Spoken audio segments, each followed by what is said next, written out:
Hi, Renee here. Today I have for you an Easter card. This is the card that I'm going to be making today. It is really simple. The stamp set I used is this Easter Sunday stamp, and it has some really neat, I haven't used all of the stamps yet. Looking forward to using the rest of them, but today what I used is these two flower sprigs, He is Risen, and the cross. And I'll show you how I did that. I already went ahead and did all my cutting and my stamping. This piece right here measures 3 inches from top to bottom and 5.5 wide. The grid that I used is 3/4 of an inch wide and 5.5 long.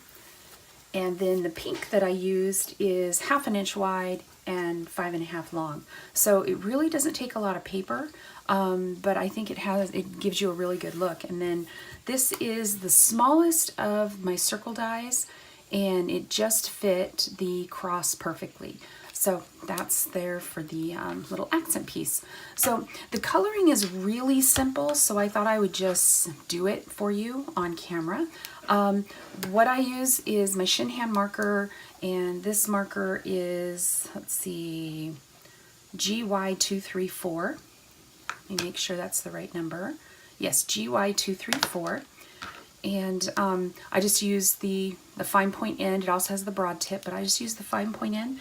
And I just did very easy coloring. I didn't do any kind of blending at all. I think when you've got pieces that are this small, spending a lot of time on blending, I think it's just a waste of time. The other thing is that this particular stamp set has the lines for the leaves drawn in, so really when you color with your markers, and you can use any markers you want, you can use colored pencils, you could probably even, raid your kids' crayons and use crayons to color.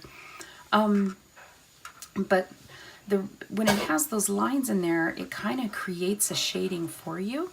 So I think it's just really simple.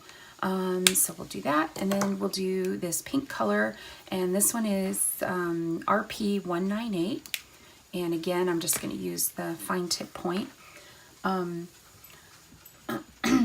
I got the stamp set, I was really excited because I love the florals, because I can think of a lot of other ways to use these florals. I think they would be really good if you were making like Mother's Day cards, or even, feminine birthday cards. It would work really well, and it could frame whatever sentiment you have. And then you could also use different colored papers for these down here, and then just color coordinate your flowers. So I think that makes it really nice and easy. And as you can see, you don't have to be overly, like crazy precise. These flowers are dainty, but yet I still think they have a good line on them. So it's not real difficult to stay within the lines. There it is. That's it. That's all you need to do. Okay, so now we'll just put the card together.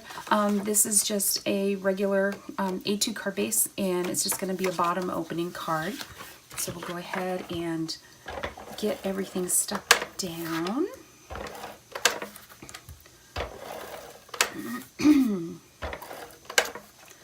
So we will get that just started from the top, and it looks like I may have got a little bit of ink right there, so we'll get out our sand eraser. This is just a mono sand eraser.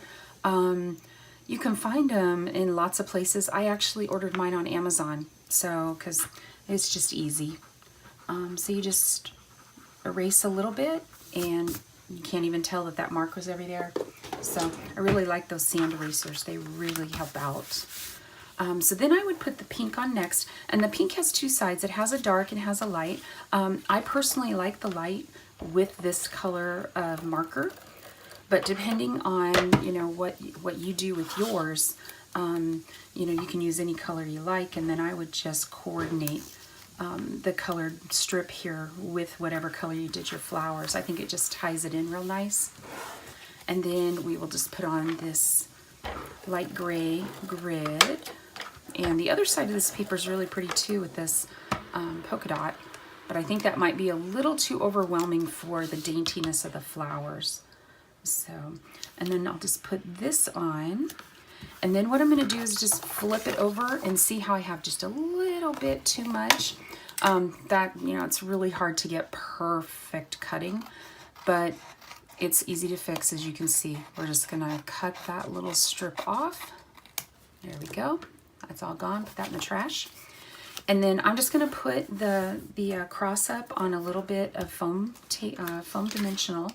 And these are just some foam squares. I think, who are they made by? Scrapbook adhesives. I just got them. I think I got them at Hobby Lobby or somewhere. So any kind of foam adhesive will work. And you can also just put it flat on your card if you'd rather not have any dimension at all. If you're keeping your dimension, here in the US anyway, if you're keeping your dimension to this size or smaller, you usually don't run into a problem needing to pay extra postage. If you get much thicker than that, you're gonna have to look at extra postage. So there it is. There's our finished card. I left it blank inside so I could write a little note. And if you have any questions, just let me know. I'll be happy to answer. And if you have any questions about where I got the stamp set or the papers or anything, I'll have the link down below in the description box. So thanks and have a great day.